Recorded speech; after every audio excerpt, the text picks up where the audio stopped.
Good morning, everybody. It is dead on 11 a.m. and I'm just going to take a moment or two to let all the participants join, which is now happening. But whilst you are coming into the meeting room, into the webinar, I'll introduce myself and some of our panelists, talk a little bit about what we're going to do today, and then talk to you a little bit about if you haven't attended a webinar before. And you may have been sitting under a rock for the last 5 weeks if you haven't. Explain a little bit about the logistics of asking questions and sharing information. So firstly, introducing myself, my name is Senga Allen. I'm the founder and managing director of Everest. We are based in the Waikato here and have been in business now. We're coming up for our 14th birthday. So our areas of expertise are obviously recruitment, hence why you're here today, a human resource consultancy, which is sort of the whole life cycle of managing employees. And we do a lot of work helping leaders develop their own skill sets. So we run a coaching and training component. We offer outplacement support, coaching for individuals as well, and in-house and public training workshops as well. So we get the pleasure, I think, of actually dealing with all of the people issues that come up in a business.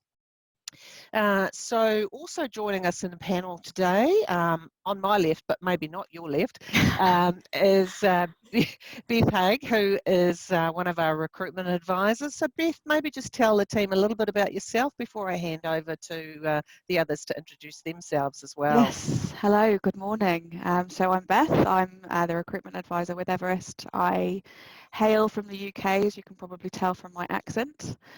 Started in graduate recruitment over in the UK, which was a real great way to cut my teeth in the industry, learning how processes work and how to really help people through processes. And yeah, been in New Zealand for the last 3 years, in Hamilton with Everest for that entire time, and absolutely love it. Cool, thanks Beth. Raywin, if you'd like to introduce yourself. Good morning everybody, my name's Raywin. I hail from the Waikato, grew up in Te Awamutu and have been with Everest for almost 3 years. My title is Client and Candidate Care, so I support Beth and the recruitment team with talking with clients and candidates about their needs. Nice, thanks Raywin. And lastly on the panel today is Sharon Jeffries, who doesn't hail from the Waikato, but you'd like to perhaps introduce yourself, Sharon? That would be fantastic.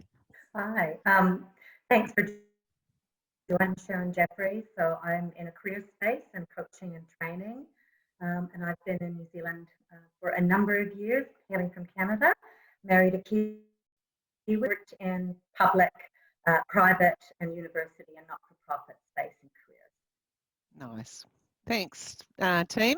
So look, we are here predominantly today to share some of our tips and ideas with you, but also to answer your questions. So really encourage you to, to hop on to the Q&A session. So right down the bottom of your screen there, you'll find 2 little speech bubbles, and that's where you click onto the Q&A, and you can load up a question at any time that you'd like to ask, and we will endeavour to answer those for you. So, please do use this opportunity to pick our brains. We're here to help in any way we can.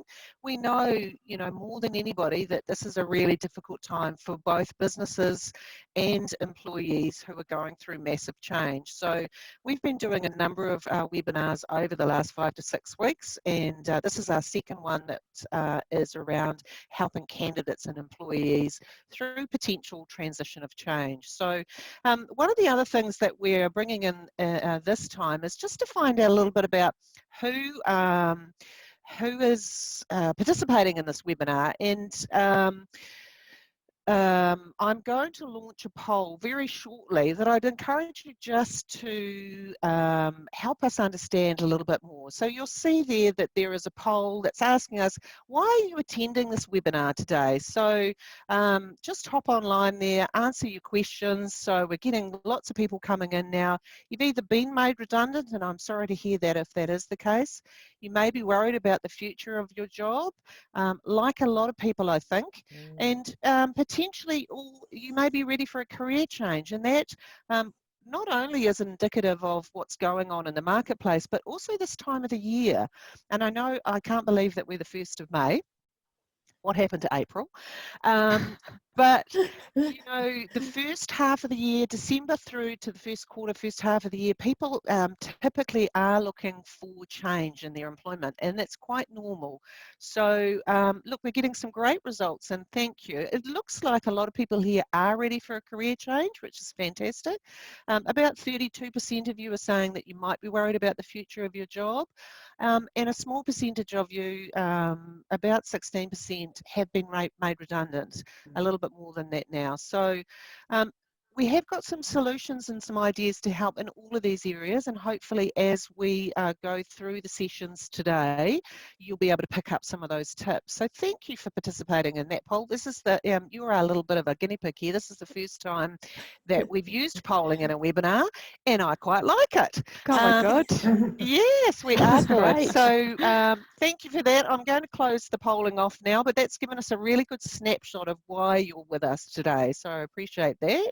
So I'm also just going to share one of my screens now so that you can, I'm just going to do this. There we go. So first off, before we jump into the whole issue around video interviewing, just felt I'd like to invite the panel to share some of their tips and techniques about preparing for interviewing full stop. How do we get rid of some of those first, bit of stage fright that might go on? How do we prepare for an interview? And then we'll delve into some of the nuances of videoing interviewing, it is different, but there is a lot of similarities as well. So Sharon, your top tips, when you're doing career coaching, what are the things that you reinforce with people about, hey, I've got an interview, woohoo, what now? How do I deal with that? Yeah. My number one tip is research. They need to know how they are to that role in organization culturally. So they need to have examples around values, around mission statement, around the job. So it takes a lot of work in the sense of preparing for the interview by doing your due diligence. Yeah.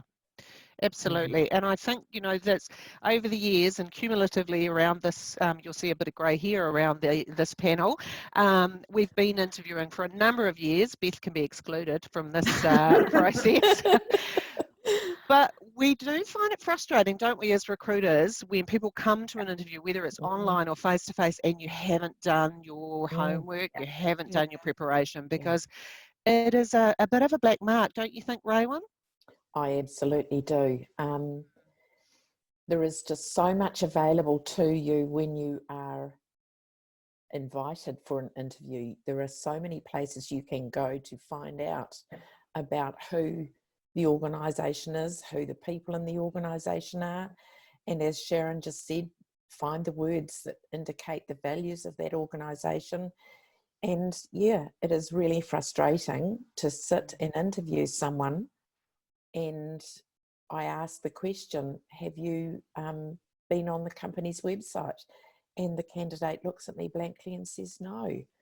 So my question internally as a recruiter is do you really want this job? Yeah, absolutely. What about you, Beth? What are some of the top tips that you help candidates with? Yeah, well, you mentioned there in a little intro about nerves and managing those nerves. And one thing I would say is that interviews are scary, and the fact that you're nervous means that you care about it. And whoever is interviewing you is fully prepared for you to be nervous. So don't let it stop you feeling comfortable in that situation. It is hard. And one thing I always say to candidates to frame up an interview is, at the end of the day, you're just a person having a conversation with another person. And the fact that it is about a role makes it something, a bit bigger for you. But at the end of the day, an interview is as much for a candidate as it is for a client. It's for you to find out if you want that job.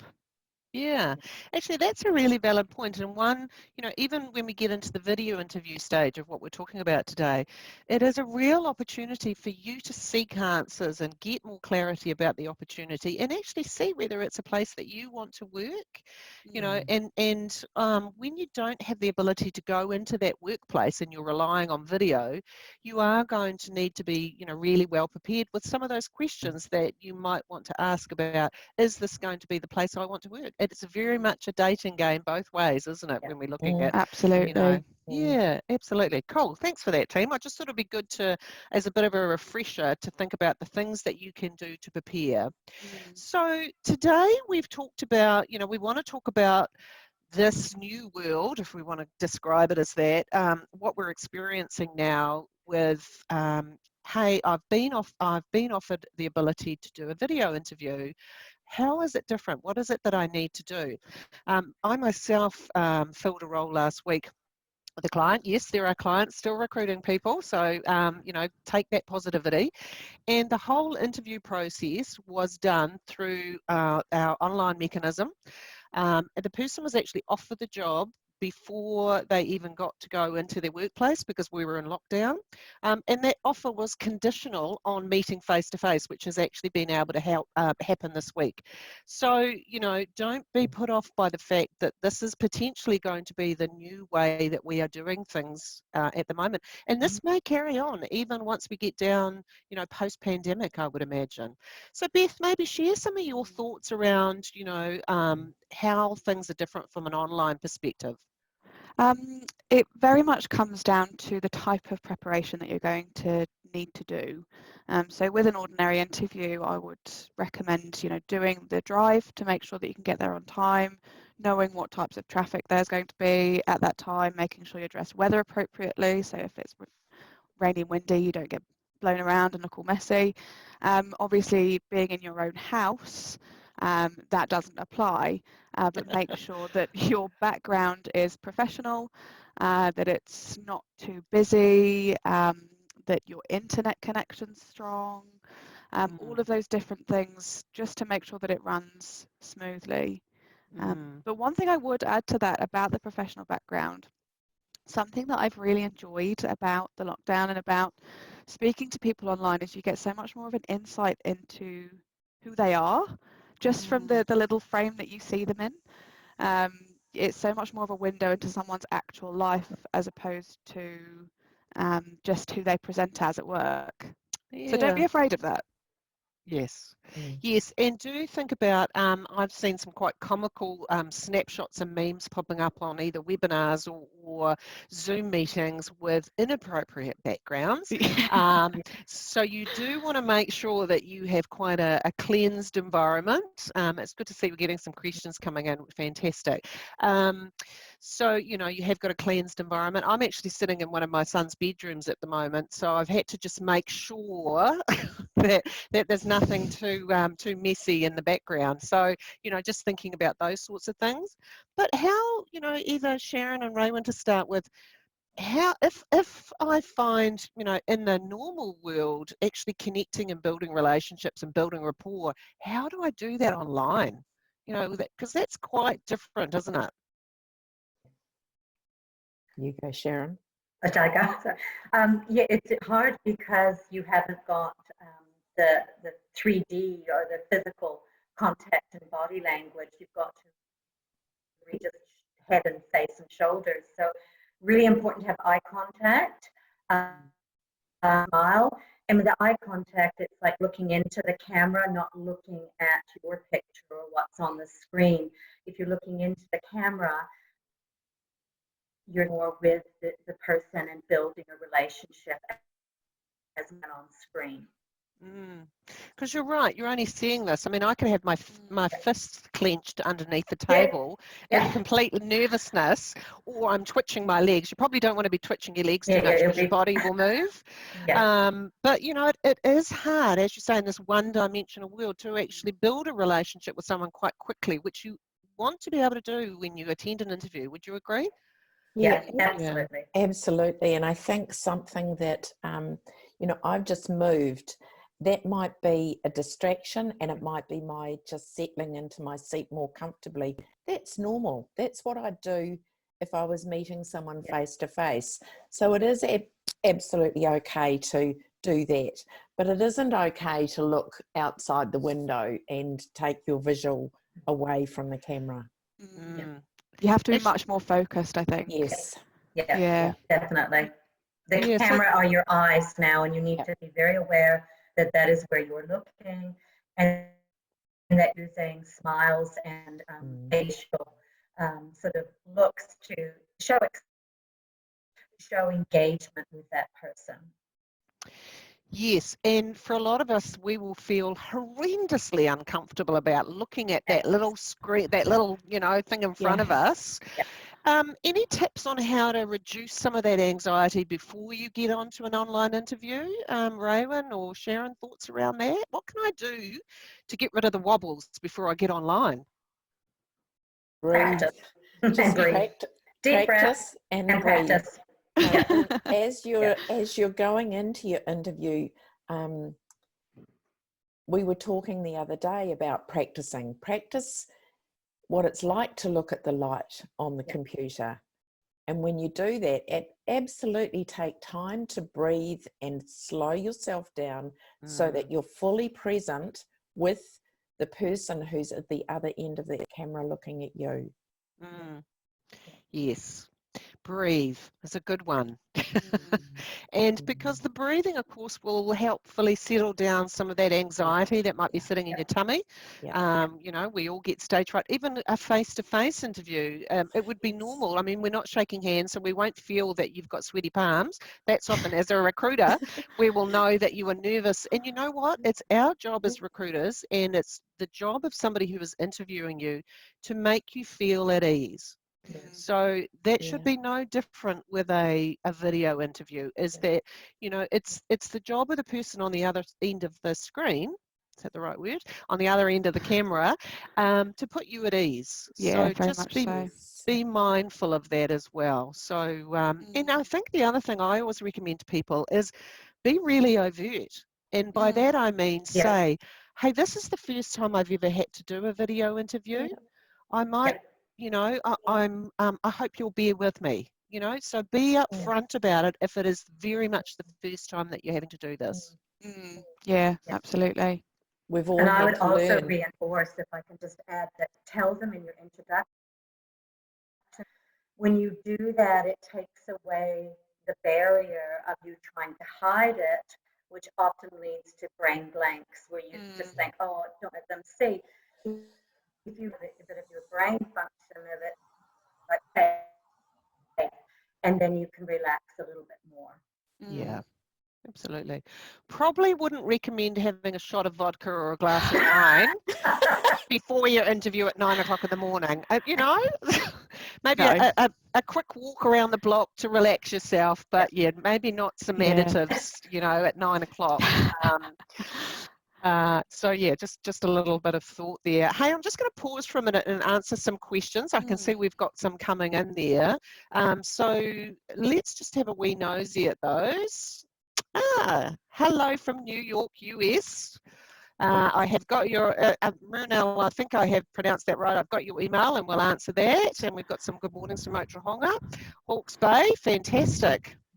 How do I get a work permit? Now, that's an interesting one. We will cover a little bit about employment and work permits and, coming in for. Good question, Huss, around online interviews. Semi-formal dress or formal dress. How do we present? We're going to cover this very shortly. How should we dress for an interview? Beth, what do you reckon? I would always err on the side of formal, and that's something I've always said. I think being at home, you can relax that a little bit more. I'm still wearing tracksuit bottoms and slippers, but I've got a formal top on right now. So, it doesn't matter as long as what is seen is okay. You know for a fact that you're not going to have to stand up and show your tracksuit bottoms and slippers. So yes, still dress semi-formal or at least smart so that, you can see this part of you looking neat. Absolutely. I'd reinforce that, if for what for whomever is looking at your face and your body online, they should see what they would have normally seen in a face-to-face interview. Yeah. So yeah, jeans and Yeah. slippers, which is what I've got on, is fine and dandy. But yes, that is very much important. And you know, make an effort. If you haven't worn makeup like many of us have done for the last 5 weeks, and you know you've got an interview, you're going to have to put some makeup on, ladies and gents, if that's what you feel like. And make sure that you are prepared. The other thing is about audio. How do we manage that? I wondered whether that might come up for some people who haven't got headphones, or you know, thinking about that. What have been some of your experiences in that space, either Raewyn or Sharon? Can I just go back to what we were just talking about, and then I'll add to this. Sure. When we dress semi-formally and do our hair and do our makeup, that helps our psyche be prepared. Yes. It's not just for the person we're being interviewed by, but it's also for ourselves to be in a really good state to show ourselves the best way we can. I've got these small earbuds in. I find that the volume and the clarity of the voices is much better. Good. Yeah. So don't Mine be is the afraid same. to use you know, headphones. I think would be the thing. You know, that's it's okay in the current zone to have some form of hearing support. Would that be right, Sharon? Yes, absolutely. And test them out. You start your Zoom or Skype session. Yeah. Yeah.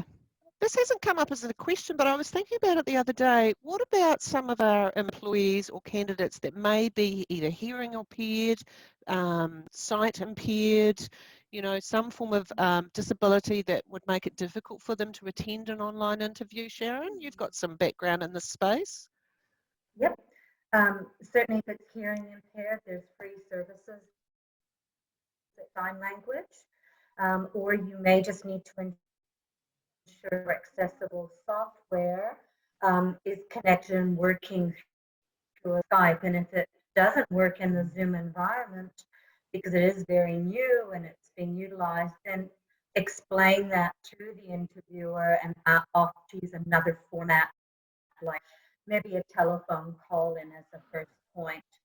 Same with visual impairment, and the same thing is to look into where your camera is, even if you can't see that. It's about engaging your and making sure that you're using your facial expressions, that your chin is parallel to the floor, so that you are sitting upright with your shoulders back, and have your space in the middle of the screen as well, because often they may not visually see that, and that your adaptive technology is working. Nice. Thank you, Sharon. Is there such a thing as being too formally dressed? Yes. Yes, yeah. I mean, don't Yes. use common sense. Don't turn up in a tuxedo or, you know, a ball gown. So Unless you're Hilary Barry, perhaps. unless you're Hilary Barry, in which case you can do whatever you want because you're the Yeah. sweetheart of the nation. But yes, yeah, just use common sense. Nice, thank you. Right, we're going to hop down. I can see we've got some other questions here. We'll answer your question, Ellen, for you. We'll just type that answer for you. So we've covered some basics here in terms of that preparation. So let's delve a little bit deeper into that preparation. We talked about doing due diligence, getting on the the company's website. It's Friday. Getting onto the company's website, you know, what is it, you know, thinking about getting into the zone. So just, you know, delve into a little bit more around here, Beth, if you wouldn't mind. So around preparing information. Yes. Yeah, so there's obviously the things that you should be doing, like checking the website, that I would just expect everybody to do, but the people that really stand out are the people that have researched beyond that. So has the company won a big contract recently? Have they been in the media for you know, growing their business or having to make people redundant, or what's going on in the industry? Having some knowledge and interest in that shows that you've really gone the extra mile and prepared specifically for that interview. And you will always be given the names of the people that you're going to be interviewing with. So I would always recommend having a look on LinkedIn, seeing where they've worked in the past, what their journey was through their roles, and how that relates to where you might be in the company in X amount of years or whatever it may be. But just having that background knowledge will help you present so much better and make you stand out so much more. Wonderful.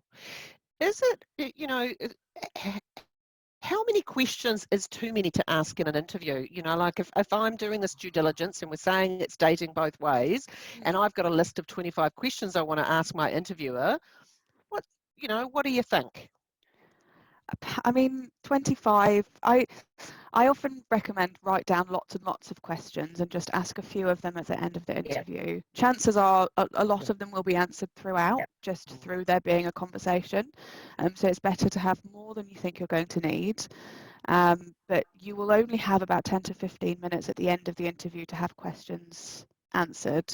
So choose ones that will present you the best and actually give you the information that you need. Yeah. 2 to 5 normally I recommend to have.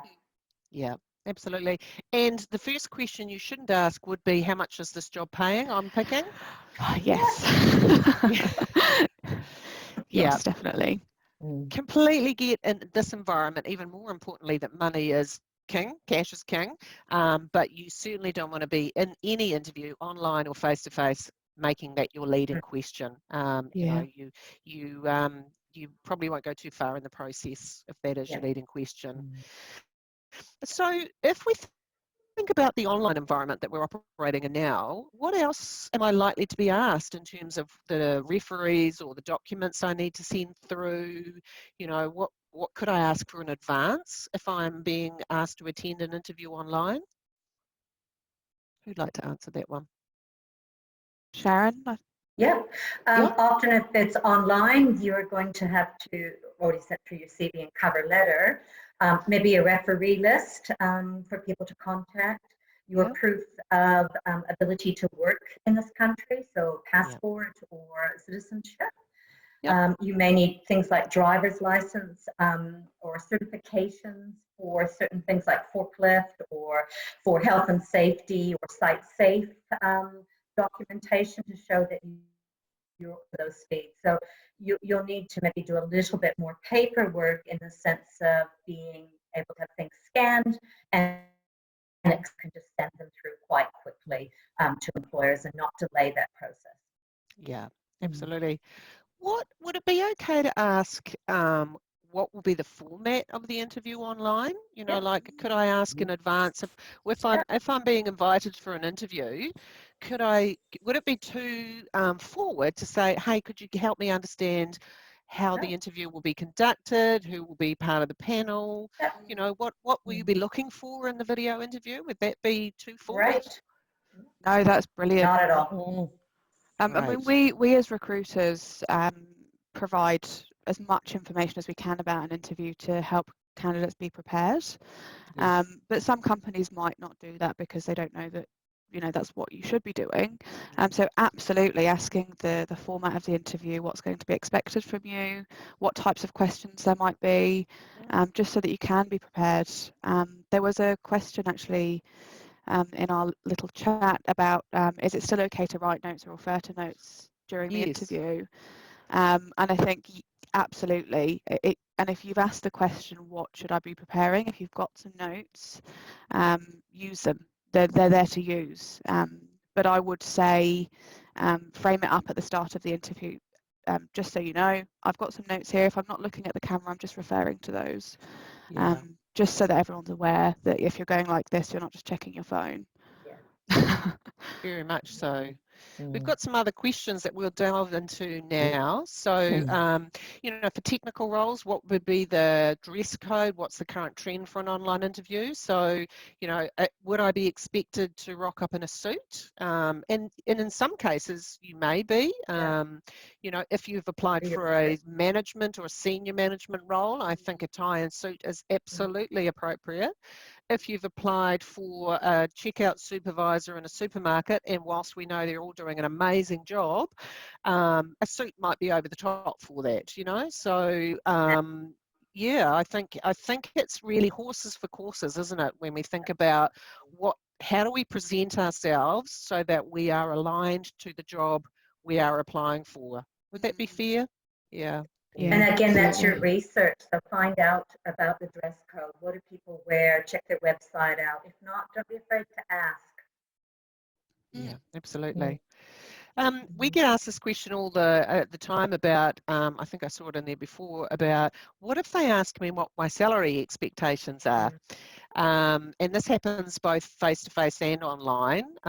So, you know, you need to be really clear about what your position is in the market, you know, what your worth is, but you also want to do that research about what the role is potentially likely to be paying. And it's okay to ask those questions. You may want to ask that in advance prior to the online or you know, to seek that information, because it actually, as a recruiter, we don't want to waste your time and we don't want to waste a client's time if we're 50 grand apart, you know? So it's okay to ask those questions, but the timing of it is probably the most important, isn't it, team?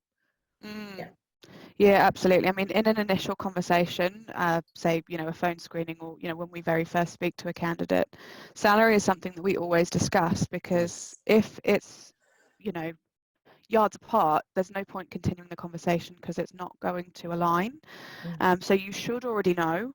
And if not, I would ask prior to interview, just so you know. Yeah. And I encourage that with candidates, to be honest, because, you know, we need to make sure that we are aligned, you know. So don't be afraid to ask that question. France has asked whether it's okay to ask for financials, you know, probably in the current situation, during an interview. Yeah, I probably have a view on this, but Beth, you've got a thought about, you know, people asking for or delving into financial information either before or after an interview? It's, yeah, I mean, it's a really tricky subject. It's a question I've been asked a few times when working with really senior roles, because you're going to be dealing with financials, so you need to know what that looks like. For more junior roles, it's, I'm not sure what the answer to that is. I think it's going to be a case-by-case basis. Do you have any thoughts around that? Yeah, it's a hard one because it's certainly in senior roles, and if there may be, you know, a general management or a CEO, there could be a non-disclosure agreement that's signed that says, hey, we're happy to release these financials or our annual report, those sorts of things. So in some cases it is appropriate. It wouldn't be during an interview. It might be, you know, post or pre. I think in the current climate, there will be a huge amount of sensitivity about financial viability of an organisation or a business. And there's no guarantees. You know, there's absolutely no guarantees that you could take a role next week and that business doesn't fold in 6 months' time, you know. Trying to do as much market research as you possibly can, you know, asking, does anybody know about this business? Ask your network, you know, have you heard much about them? What's the word on the street about X and Y, you know, doing that media search or getting online and see if you can find some data, checking out that they're not ready to go insolvent or you know, be liquidated, I think is probably a good idea as well. Yeah. And I think too that, as was said earlier in this conversation, you are interviewing them just as much as they are interviewing you. Trust yourself, trust your intuition. If it feels safe for you to discuss, you know, COVID, how it's been with their business, they may just come out with some information that's useful for you. Yeah, that's a really good approach, Raywin, you know, in asking those rapport building or relationship building questions about, you know, how has it been for you? How's it been going? You know, what's been the impact here? Actually, those are, you know, that's okay. Those are good questions to ask. Because, you know, we've all been led by a leader who's been telling us to be kind. You are in an interview situation and you need to be kind to them and they need to be kind to you. Nice advice. Nice to see you on board, Louis. Do I have to include a cover letter with the job application? Yes, absolutely. And why is that, Sharon? Well, tell us why we need to have a cover letter. Get the words out. It's to me, it's sort of like on the fishing trip. It's the little pieces of information that are going to read your CV in a little bit more depth. It also is one page that gives an overview of your skills and achievements and personality as a match for the job. So it's kind of like the enticing market flyer that says, okay, we want to look at the CV and then we want to meet this person. Yeah. And it's really targeted to the particular job. Yes, so it's not a herewith is my application, my Yeah. CV, No. Dear To whom it may respected madam. to whom it may concern. Please never Yeah. put herewith and to whom it may concern Yeah, in your yeah, cover no. letter. No, don't. Old-fashioned. It's just very Yeah. old-fashioned. Yeah. But the way I look at a cover letter, it's almost like my sales pitch. It's Yeah. a bit like, hey, this is me. I think I'd be really well suited to this role because of X and Y. I've had this experience. Would love to meet you to attend an interview. Something along those lines. It doesn't need to be a 3-page document, but 1 page normally would be okay, eh, Sharon? 1 page. Yeah. Short and sweet. And one thing that we covered in our last webinar was that it really, really should be tailored to the specific role that you're applying for. Yeah. We can tell when you've just written a generic cover letter to send out. Hello, recruiter, I'm applying for the job that you're advertising. I mean, really tailor it and tell us why you would fit this particular role really well. Yeah. And don't make sure- date yourself either with the cover letters by making them very formal. We're seeing a lot of the addresses, and we don't do that anymore with internet and emails. Just their name, their email, get straight into it. You're wasting space. Yeah. And your cover letter needs to not include all the data that's in your CV. Yeah. Yeah. Good summary, eh? A good Yeah. snapshot. Yeah. Yep. Lovely. We're going to keep moving on so that we've got some time for some more questions. So we've talked about the importance of preparation. I think one of the questions also was, okay, I've been on the company's website. Where else can I get data about this employer? So good old Google is a good place to see. LinkedIn. Absolutely. LinkedIn is a great place. And your network. Hamilton is really small. I mean, I know that not everyone we're speaking to is in Hamilton, but chances are if you're applying for a role, there will be a network of people and companies that all know about each other. And it's just about asking the questions. It doesn't necessarily need to be something that you've read online. If you can speak to someone and get some inside information, that will be really beneficial. Yeah, and this might sound quite a negative Nelly thing to do, but if you are a little bit skeptical about an employer and their background about how they've managed employees or looked after employees, you could look at the various outcomes from the Employment Relations Authority hearings. This is all stuff that's public, online. So you can jump on, you can Google, if there's been personal grievances raised, and what, if this company name pops up more and more, that could be a warning bell that, hey, there's a potential problem in culture here. So again, all of that is public information once it gets to that stage, and you can follow all of that. So there's lots of ways of collecting information about a company, and as Beth says, use your network, ask lots of questions. What do we know about company A, B or C? I better not say company X because there is a company X.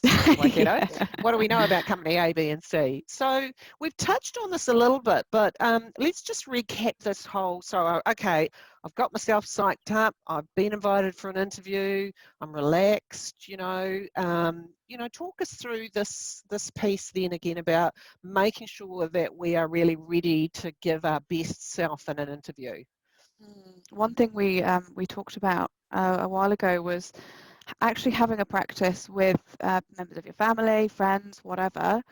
You have the ability in Zoom to record the conversations, and while it might be really uncomfortable to watch because it's really difficult to watch yourself back, it would be really beneficial to see where you might be getting distracted, where your pauses in thought might be, where you can really build that see, it's happening to me now, where you can really kind of build on that conversation online, because it is difficult and it is new. So the more you can do in terms of practicing, the better it will be on the day. And set up your laptop as well. A lot of people, we've been seeing a lot of ceilings in interviews. because the laptop's so low. So I have mine up on big thick books, center, and you are not sort of looking down, and it's also better for the angle of your face as well, instead of looking up through your chin. It's not flattering, ladies. Quietly. Face. Good. Much more flattering. Yeah. And if you've got a house that's got other people in it, so or children or dogs or telephones, switch your phone off. Yep. Ensure that you're in a room like Senga's in her son's bedroom with a sign on the outside of the door, don't disturb, I'm in an interview. Quiet. You know, let people in your bubble know what you're doing so that they can best support you to be successful in the interview. Yeah, and I think, you know, all of these things probably sound like common sense, and haven't we all seen stuff online with, you know, kids in the background and the dog barking and the this, and we've actually all got to that point now in Zoom meetings, for example, where actually that's kind of nice, you know, that's we're seeing the inside of somebody's home, or we're seeing that they are juggling 62 other things. But in an interview scenario, that is quite different. So you do want to be mindful that you are, you know, managing your environment, because a Zoom meeting is quite different. You know, we get a little bit more relaxed than perhaps an interview. So the follow through, and we're going to talk about, you know, what happens if you don't get the job, but the follow through, Sharon, you know, about, hey, I've now attended an interview. I think it went really well. What do I do next? You know, is there an ability to build that relationship, keep that relationship alive? Yes, certainly. And it's, to me, it's like a good game of golf. It's the follow through that is sometimes to interview, because you've got more information from having the interview with one, whatever it is in the Zoom interview. So I always suggest you do a follow-up email thanking the interviewers for the interview. A lot of people don't do that, but it's etiquette, it's their time, and it shows that you have some perspective of that. And then just a little summary, if something didn't go quite right, maybe information, just summarize that in an email. Say, hey, the question around blah, blah, blah, blah, blah. Or just a summary of saying, like, I'm really still keen. I think I'm a really good match for this because of my experience. Can you let me know the next step? So you need some form of follow through, and an email is always great, or a LinkedIn message to someone as well. Yeah, I have a client here that we do a lot of recruitment for, and the CEO says to me always, "Oh, did they flick you an email afterwards to thank you?" Or so, you know, employers are keen to know if you have followed up, if you've shown interest, if you're engaged in, you know, the process, all of those sorts of things. So, you know, just don't feel that that's an imposition.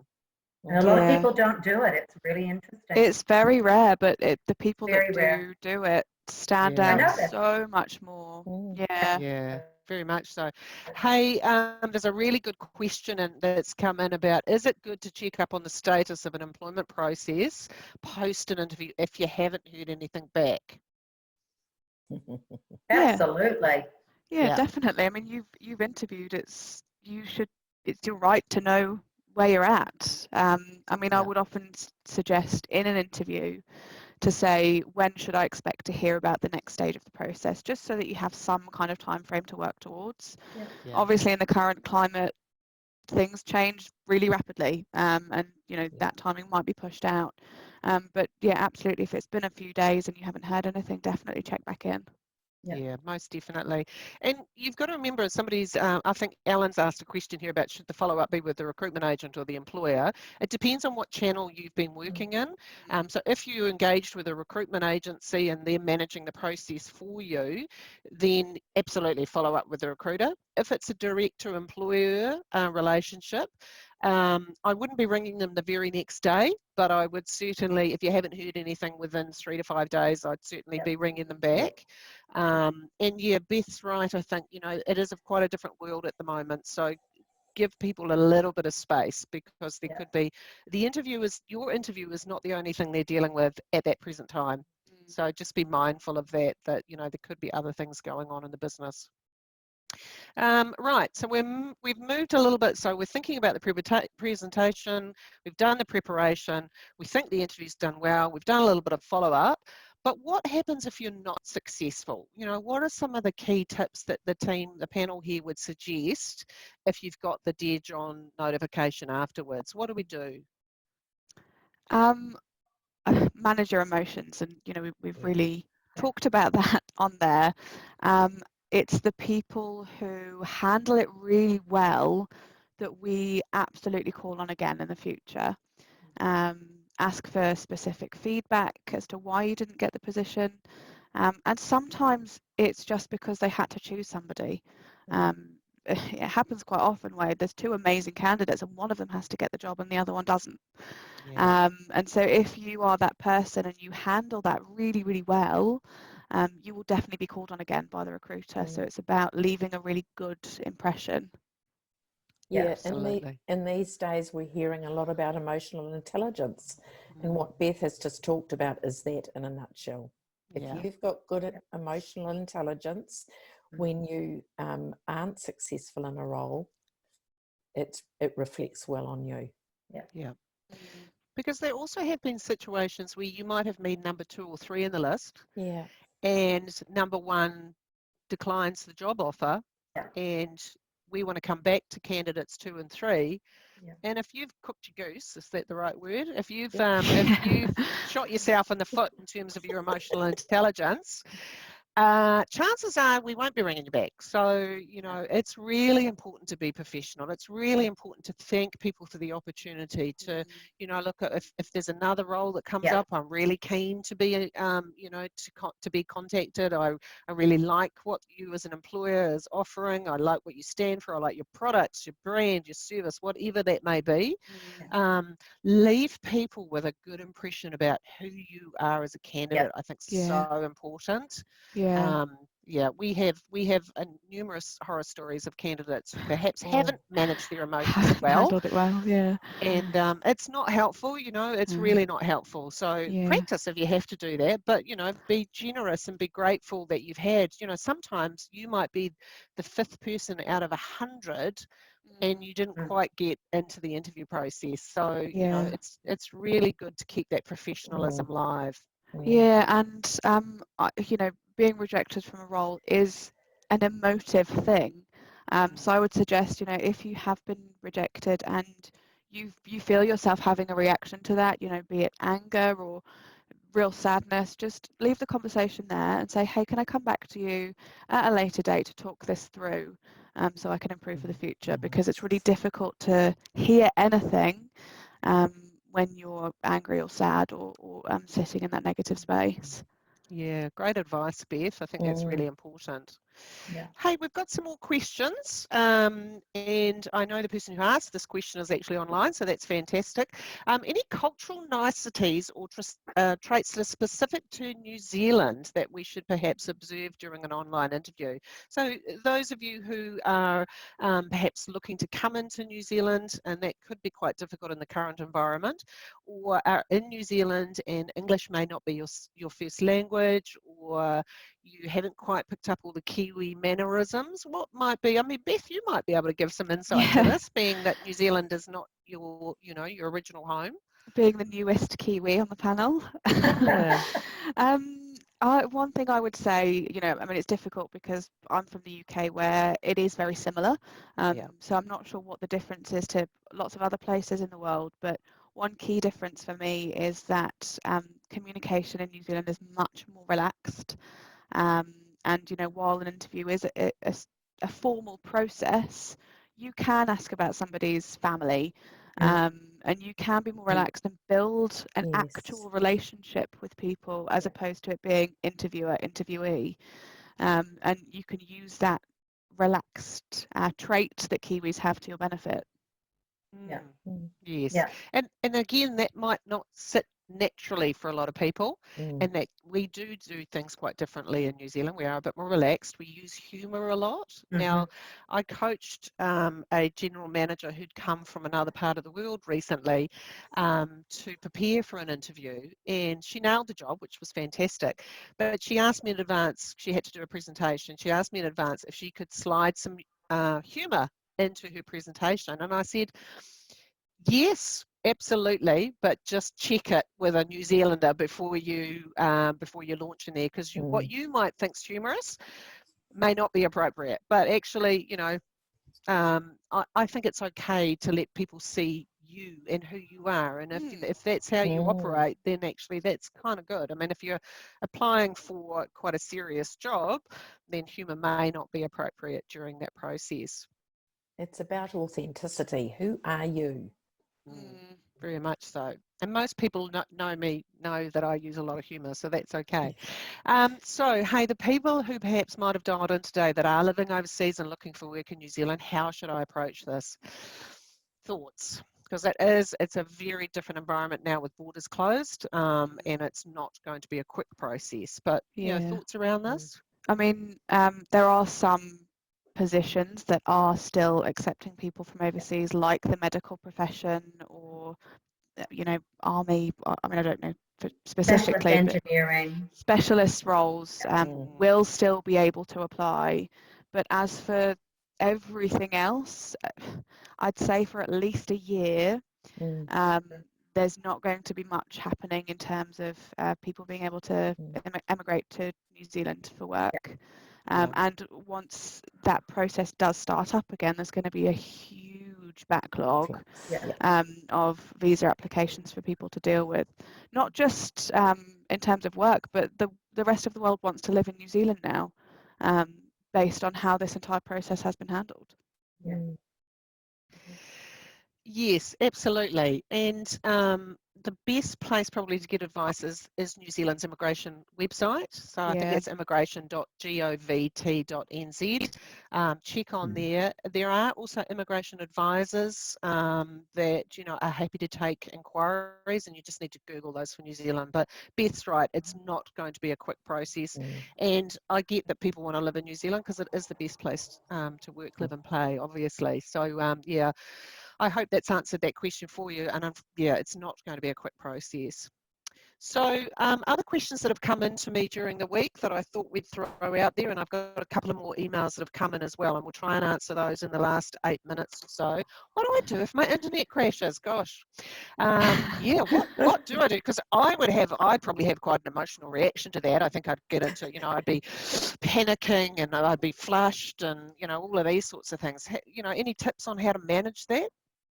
I would have the interviewer's phone number ready and just call them and say, hey, my internet's crashed. Can we please either reschedule or just try again in a few minutes? And just knowing that you've got that there just in case will help you feel much more secure. Great advice, that one. Great advice. Yes. Good stuff. So technology-wise, I've seen all sorts in the last 5 weeks, 6 weeks or so. What's the best form of technology to do a video interview? I've seen some phones lately, and typically they do this whole wobbly stuff. So I'm, you know, seeing people doing this. If you can put your phone on a tripod or something and know for sure that it's going to be stable, then absolutely use it. But otherwise, yeah, you're just kind of following somebody around, and it's really disconcerting that having that wobble. So you need a steady surface. Yeah, so steady surface. So, you know, my future employer has asked me this really critical question. I've now gone blank. What do I do? Pretend you're frozen. Yeah.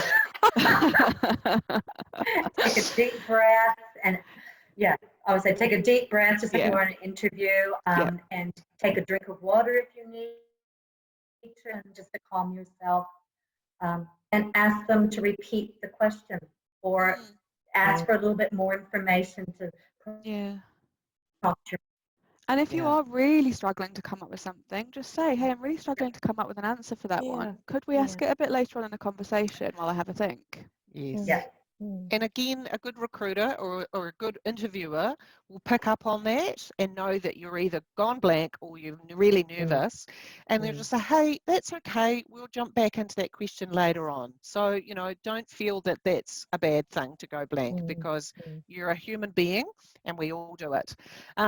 So we touched on salary and financials in interviews before. Are there other questions that, you know, perhaps I shouldn't ask either in a face-to-face or an online interview? It depends on the Say role. anything.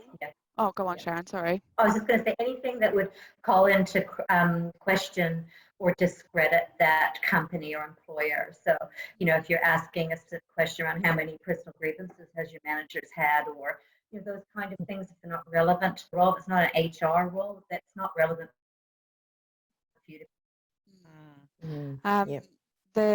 The question around flexibility, it's an interesting one, because a lot of companies now offer flexibility, and that's something that that most people look for in a role these days. But it's something I wouldn't ask in an interview. Oh, will this role be flexible? Because it comes across, I'm going to want to leave early, or I might want to come in late, or I'm going to have lots of appointments. And, you know, it's something that we as humans do. Sometimes we need to leave early and sometimes we have an appointment, and that's absolutely fine. But I think bringing it up in an interview does raise red flags for people. Yeah, it's either a pre or a post question, Yep. potentially. Yeah. And again, and not everyone's an expert in writing adverts, but if you see an advert that does actually talk about that overtly, that says this role will have some flexibility of hours or days, then it's, you know, they've given you permission to ask those questions. Yeah. So, you know, and it is becoming more and more the norm. Amanda has asked, are there common questions used on Zoom interviews? And there's likely to be a very similar answer to, are there common questions used in face-to-face interviews? Yeah, I mean, I think in terms of the actual format of the interview itself, it's going to be pretty much the same. There might be a bit more, or, you know, technical difficulties in the initial conversation, but most interviews will be personality-based questions, competencies, so examples of times when you've done certain things, and examples of certain behaviours that you've shown. Yeah, absolutely. Absolutely. And I think, you know, a lot of people will have a bit of a bank of questions that they ask. And I don't know whether that changes significantly in a video setting or an online setting. But, you know, there will be things that will be quite common that are asked. So often we'll start an interview with that, you know, scene setting, rapport building, tell us about yourself. You know, why did you apply for this job? These are really common questions that come up. Then there'll be some competency or behavioural type questions about, and the key being, if you've done something in the past, chances are you'll be able to do it again in the future. Yeah. So, you know, if you're even thinking about preparing for an interview and you've got the job description and you can see some things in there that are, oh, I've done that before, then you may be asked to give an example of, you know, how did you deal with a difficult customer in the past? So there are certain questions that we ask a lot. And then there are some free forms ones that get asked, you know, and we love these ones, you know, so what are your strengths? What are your weaknesses? You know, those sorts of things. And you know, sometimes they have a lot of validity, sometimes they don't. You know, what colour favourites? What are your favourite coloured socks? You know, I've seen that asked in an interview. I'm not sure whether there's any validity in that one, but there you go. Maybe it's just to relax people. Yeah.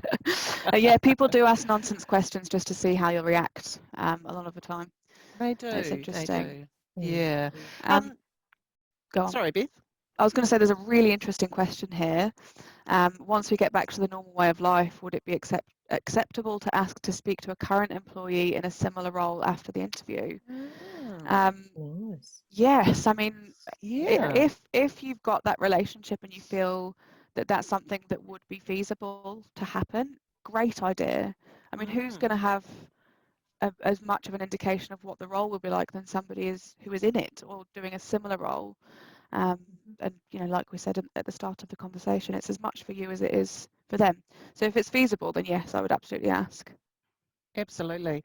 And in fact, I talk to this about with clients is that, you know, if you were going out and buying a new piece of machinery or plant and you're going to spend 50,000 or 100,000 or whatever the salary, equivalent would be, you're probably going to do a bit of research about that plant, that asset that you're going to buy, don't you? Yeah. So, it's the same for an employing a person in that one interview does not make the right match, So we always encourage employers, get the person back in, have a casual cup of coffee with them if you'd like to find out more. Ask them to come and meet with some of the team. Ask them to come and have a plant visit, or a workshop visit, because the more you can do that, the more little snippets that you find out. So Huss, it's really, it would be very genuine to be able to ask, hey, could I come and meet some of the team? Could I find out about, the culture in your workplace? I think that would be, more than acceptable. Yeah. Cool. Francis also asked about CV in a certain format for the New Zealand market. So Sharon, I'm going to let you answer that one because this is your area of expertise. Yes, Francis, that format, and we're often 2 to 3 pages. We don't have a lot of information around your personal details like date of birth and health and marital status. It's more of a sales and marketing document, and it needs to be targeted to the particular job, with your job titles and your key achievements and skills that you probably gained in a picture of your ability. So it is different, and it's not lengthy. We don't put things that aren't relevant in there. You don't have to list everything. It's not a legal document here. It's a marketing tool. You can't lie in it, but it's also not, you don't have there. So there is a sort of set format, and we do have templates for that. Yeah. And can provide support if you need that. Yeah. Yeah, we spent, in our last webinar, we spent quite a bit of time talking about CVs, and it is absolutely a marketing document, and it's not a 20-page diatribe, and it's not, going back to 1972, and it's not providing every single piece of personal information about that you're married to Jane and you've got 6 kids and your dog's name is Barney and that you enjoy walking around the lake on a Sunday, Those things are lovely, and we like to find out about that, but not necessary in your CV. So, yeah, just be mindful of that. Before we finish off, we've got probably an opportunity to answer a couple of more questions for you, but we've got a little bit of another poll that I'd be interested in just running. Because some of you indicated at the beginning about 65% that you're looking at a career change, I've just got another question that I hear. I'd be really interested in your feedback, because one of the areas that we spend a bit of time in is actually helping people prepare for interviews. So it's just a question that's popped up now is, if you are getting into the stage where you are being invited for an interview at any time, would you find some form of coaching to help you get into that right space helpful? So I'll just leave that up for a second or two while we answer any more questions. That just gives us a bit of a snapshot about some of the things that we do to help either employers or employees about, getting into that right headspace for a preparation. So we'll just leave that running for a little bit longer. Some more Q&A that may have come in. So yes, continuation of the CV question. Are you saying change your CV around according to the different jobs you apply for? So there's some customization that absolutely should be done for different roles. Yes. Yes. Yeah. Yeah. It needs to be truthful. So you can't make things up and change it around, but you could certainly be highlighting. So if you've had, one of the things I talk about is if you've had a particular skill set in an area like marketing, but also you did some administration and you were part of sales support, there might be jobs that you might want to highlight your background or your experience in more than others. So if you're applying for a sales support role, then you'd be highlighting some of the things that you've done in the past that relate to that sales support role in your CV. Whereas if you're applying for a marketing administrator's role, then you would probably be looking to highlight more the marketing administration side. Do you agree, Sharon, Beth? Yeah, definitely. And what I tend to say to people, if you've got a bit of a diverse skill set, is have a title instead of employment history experience. So the CV reader sees that first. So if it's sales oriented, the sales job goes first, and then the other stuff goes under other experience. So it's still there, but you're getting the key jobs on that front page. and in the recruiter's eyes first. Yeah, fantastic. Absolutely. One thing I always say is if a job is worth applying for, it's worth spending an extra half an hour on. Yeah. Yes, absolutely. And on that, when we see applications coming in and we posted an advert online and the application comes in within the first minute, we know that you've done no preparation to apply for that job. Yes. So don't be one of those people that applies for the job in the first minute. It might be the perfect job for you. You might just go, oh my goodness, I have been waiting my whole life for this job to come up, but don't be the first minute application. Yeah, and how do you know that that role is right for you just based on the advert? If it were me, I would want to find out way more information, get a position description, have a look at the company website if I could, speak to a recruiter, ask them a few questions before I apply, just so you know that one, it's perfect for you, and two, you're likely to get it. Yeah. Indeed. Thank you, team. Hey, I'm just going to open up for any further questions. Thanks for those who participated in the last poll about interview coaching. That gives us some perspective of the things we're doing and aligning what we can do to help, of course. So we had about 90 odd % of people saying that yes, they would find that really helpful. So thank you for that. Any other questions? Just while we're finishing off, I just want to make sure that we've covered them for everybody. You're very welcome, Lisa. Thanks, Lisa. We appreciate you coming on and spending some time with us this morning. Looks like we're at the end. I would encourage you, if you are looking for any support, hop onto our website. All of our contact details are on our website, which is at the bottom of the screen there, and we'd be delighted to help in any way we can. We are looking at ways to get some funding to actually help individuals who are going through change as opposed to linked to a company. So, there's new stuff coming out from the government every day about what support's available. If you are personally affected by a COVID and what has happened to your job, we could absolutely try our best to help you with that. But it is it's a really difficult scenario at the moment. Just lastly, a couple of last things. No, it's all thank yous. Where can I find a coach to hire and improve my interviews? Rubens, you need to get in touch with Sharon. She will help you. Jump onto our website. Thank you, everybody. Have a lovely rest of Friday, and we will see you again in a future website, which we might do again in a few weeks' time. So enjoy your day, everybody.